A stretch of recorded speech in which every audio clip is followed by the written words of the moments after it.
The frigid December air bit at my exposed cheeks, a sharp contrast to the soft glow emanating from the multi-paned windows of Grandma and Grandpa's sprawling Victorian home.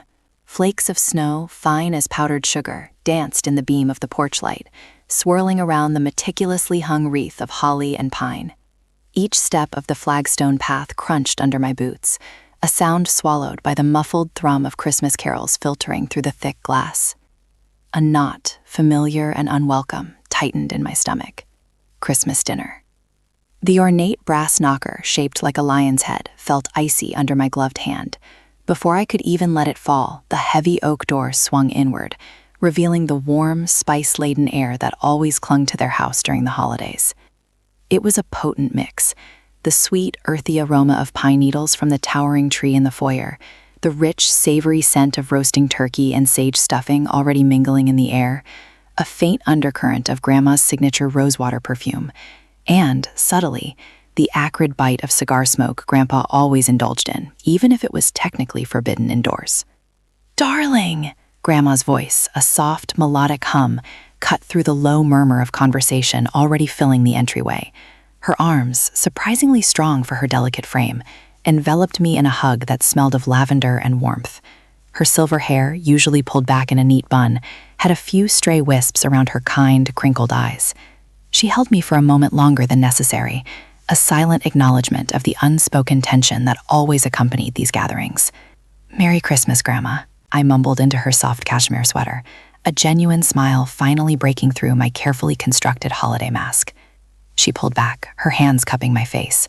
"You look lovely, dear." Her eyes, though warm, held a flicker of apprehension as they darted towards the living room, where the loudest laughter and most boisterous voices were originating. My heart gave a little lurch. He was in there, holding court.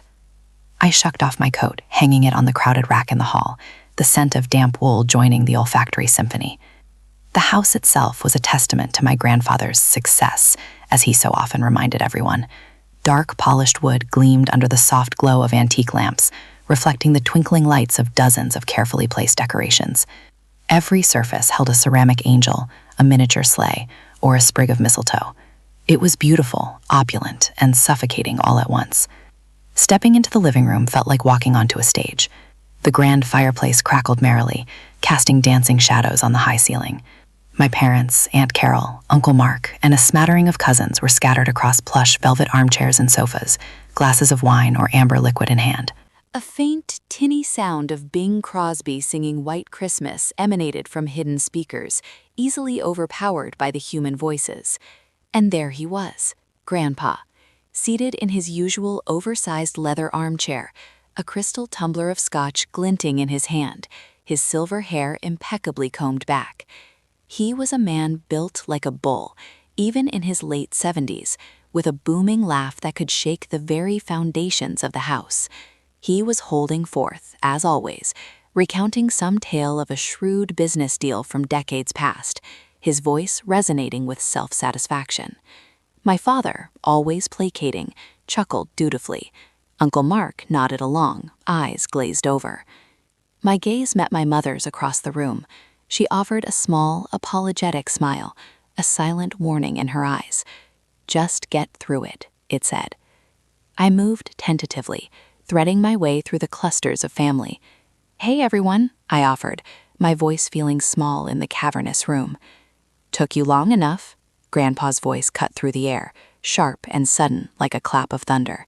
He turned his head, his eyes, still piercingly blue, locking onto mine. A chill snaked down my spine, despite the warmth of the room. I offered a weak smile. "Traffic," he scoffed, waving a dismissive hand. "Nonsense. People just don't leave enough time anymore. No planning." He directed the last comment not just at me, but at the room, as if it were a universal truth he alone understood. A few uncomfortable coughs rippled through the room. "Here, honey, have a drink," my Aunt Carol interjected smoothly, handing me a glass of sparkling cider. Her eyes, kind and knowing, met mine for a brief moment, offering solace. She always tried to smooth things over. I took the glass, the cool condensation a welcome sensation against my palm. I retreated slightly, trying to blend into the background, to become just another festive decoration. My parents offered quick, almost desperate smiles when I caught their eyes. They understood the dance. We all did. Dinner was announced by Grandma, her voice a gentle coaxing. The dining room was even more elaborate than the living room, a long mahogany table groaning under the weight of silver platters and crystal bowls. The centerpiece, a majestic arrangement of red roses and white lilies, reached almost to the chandelier. Candles flickered, casting a golden glow on the faces around the table.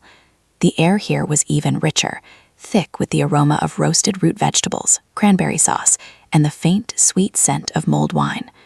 I found my usual seat, tucked between my cousin Sarah and Uncle Mark, far enough from Grandpa to feel a modicum of safety, but still within the blast radius of his voice. The tablecloth was heavy damask, cool and smooth under my fingertips. The clinking of silverware against fine china began as everyone served themselves, the initial politeness a thin veneer over the underlying tension. Grandpa, of course, was at the head of the table, carving the turkey with practiced, almost aggressive precision. He boomed, his knife slicing through the glistening skin with a satisfying shsk. "Don't be shy." He glanced around, his eyes pausing on each of us, daring us to contradict him. No one did.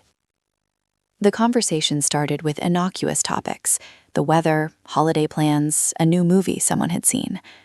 I picked at my food, the flavors a blur on my tongue. The turkey was perfectly cooked, the gravy rich and savory, but a bitter metallic taste was beginning to form at the back of my throat. My internal monologue was a constant hum of anxiety. Don't say anything controversial. Don't draw attention. Then the inevitable shift. Grandpa cleared his throat, a loud, attention-grabbing sound. "So," he began, his voice dropping slightly, becoming more deliberate. "I hear business is tough for some of you young people. This economy, eh? Not like the good old days. You have to be smart. You have to be resilient. Take risks."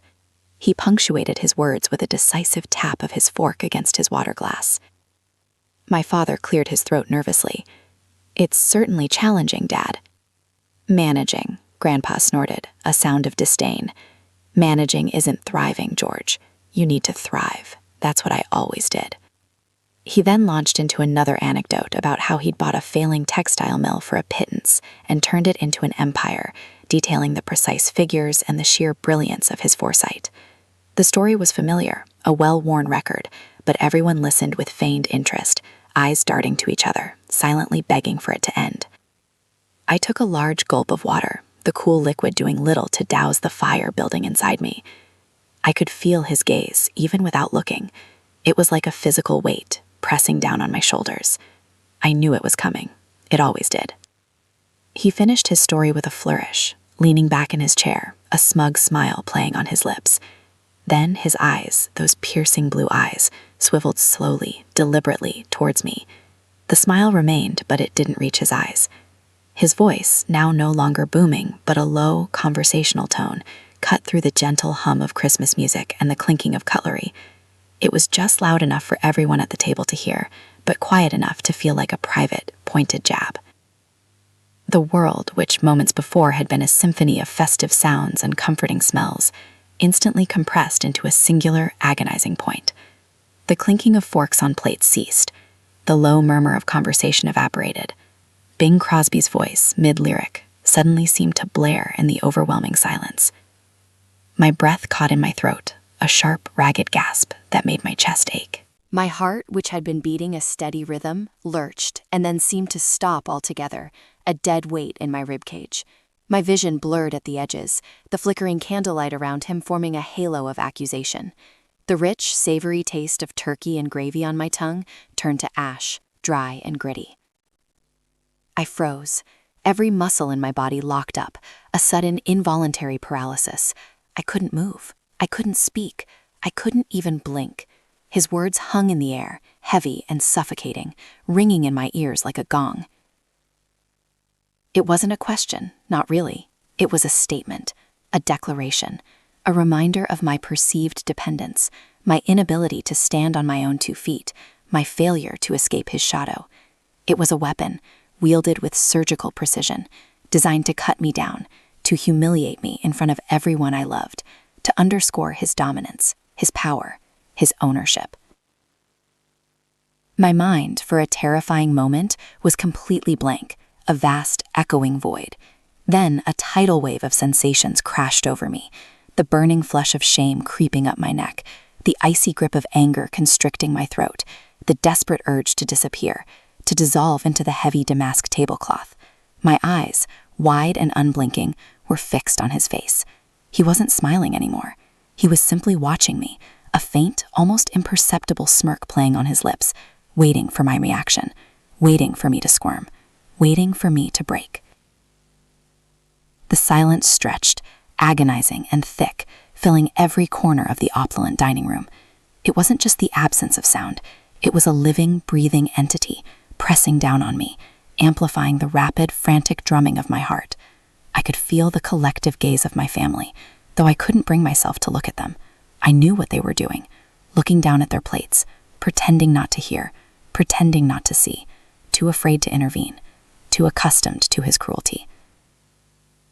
And in that unbearable silence, all I could hear was the echoing accusation, still reverberating in the hollow space where my breath should have been. The words, sharp and precise, continued to reverberate in the hollow space where my breath should have been. They echoed not just in the silence of the room, but deep within my skull, a relentless, percussive thrumming that threatened to shatter the fragile composure I desperately clung to. My mind, which had been a terrifying void only moments ago, now felt like a battlefield, a maelstrom of conflicting emotions swirling and colliding. The burning flesh on my neck had spread, painting my cheeks in a furious scarlet, a betrayal of the calm I yearned to project. The icy grip around my throat tightened, making each shallow gasp for air a conscious effort, a burning sensation in my lungs. I could taste the metallic tang of anger on my tongue, acrid and bitter, mingling with the lingering sweetness of the forgotten dessert wine in my glass. My eyes, still wide and unblinking, were locked on his face. He hadn't moved a muscle, a predator perfectly still, watching his prey. The faint, almost imperceptible smirk still played on his lips, a cruel curve that spoke volumes of his satisfaction. He wasn't just waiting for me to squirm, to break. He was savoring it. He was drinking in my humiliation like a fine vintage, letting its complex notes of despair and powerlessness wash over him. His eyes, the color of cold steel, were alight with a familiar, chilling triumph. I could smell the subtle, sharp scent of his expensive cologne, a blend of sandalwood and something distinctly metallic, a scent that had, for years, been synonymous with impending dread, with the tightening knot in my stomach. Tonight, it felt cloying, suffocating, mingling with the rich, heavy aromas of the opulent meal, the roasted duck, now congealed and cold on my plate, the earthy scent of truffles, the complex bouquet of the aged Cabernet Sauvignon that filled crystal goblets around the table.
too afraid to intervene, too accustomed to his cruelty, too dependent on the comfort and security his wealth afforded them.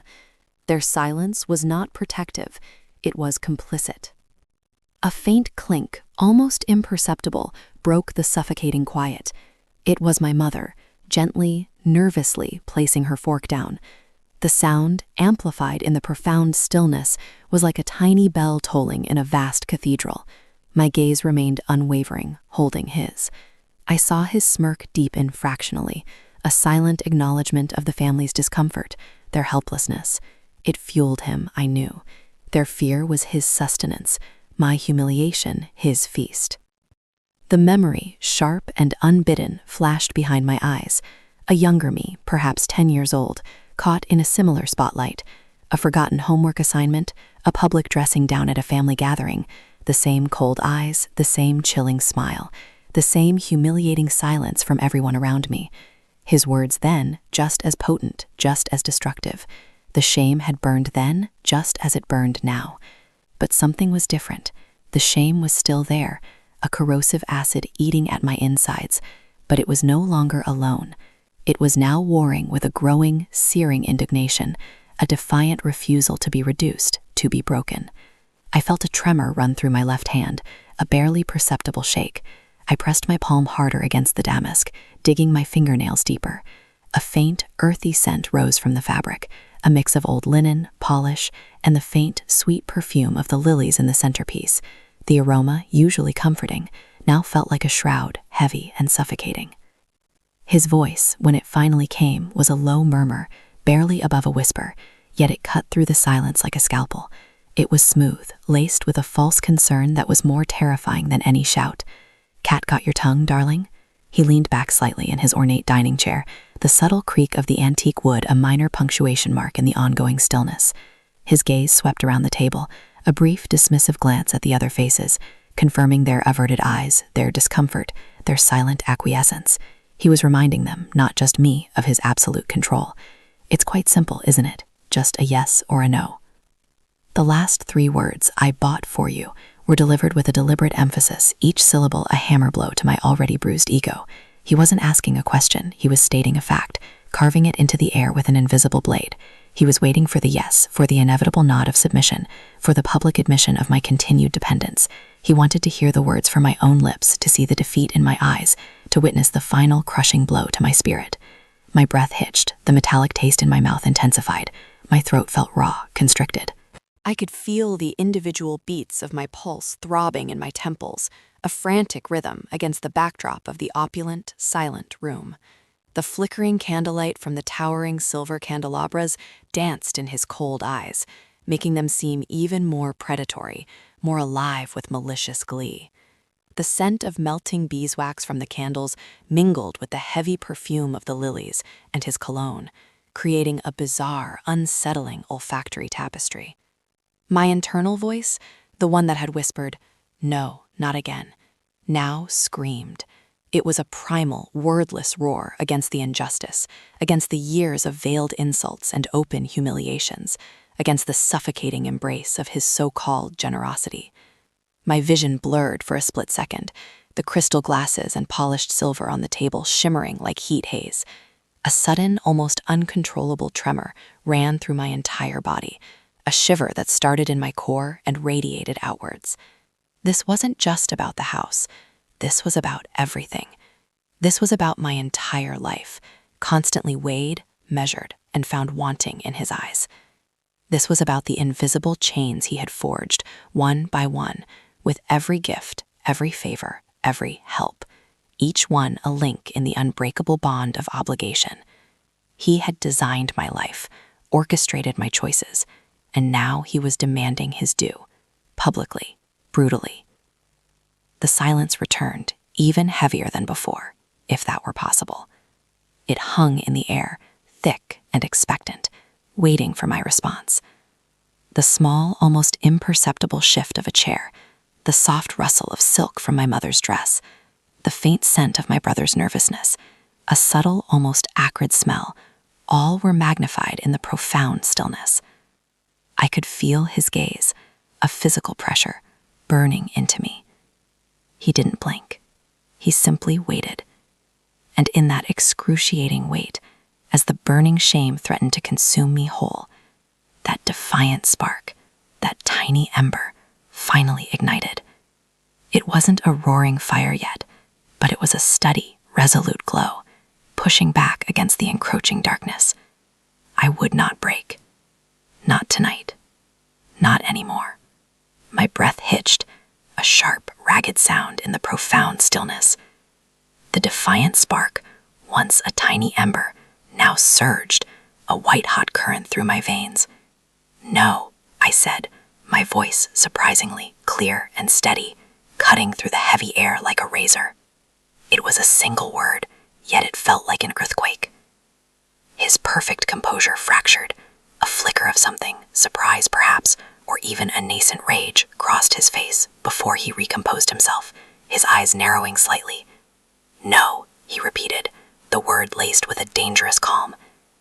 "No, you misunderstand," I countered, the strength of my own voice emboldening me further. I pushed back from the table, the polished silver forks clattering faintly against the porcelain plate. The sound was deafening in the silence. My mother flinched, her silk rustling, her hand rising instinctively to her mouth. My brother, across from me, met my gaze for a fleeting second, a silent plea, and a flicker of something akin to admiration in his eyes.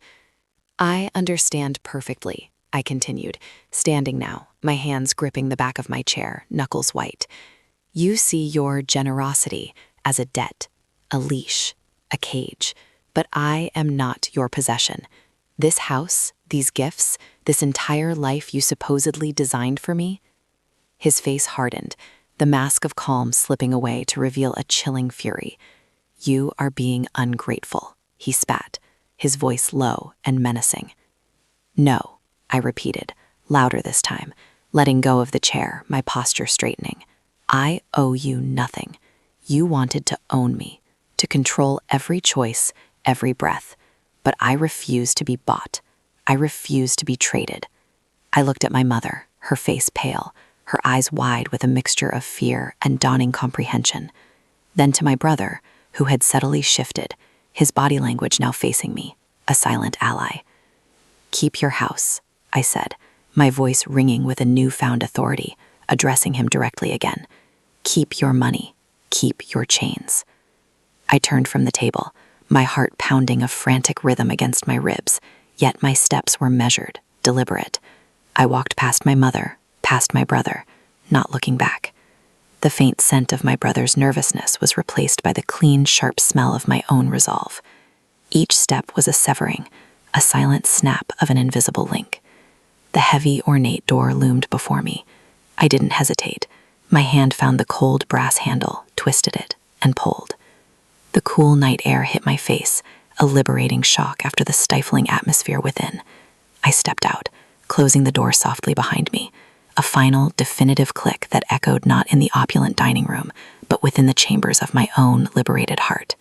The streetlights cast long, unfamiliar shadows, but for the first time in my life, I wasn't walking into darkness. I was walking into my own uncharted light. The world was vast, uncertain, and terrifyingly free, and it was mine.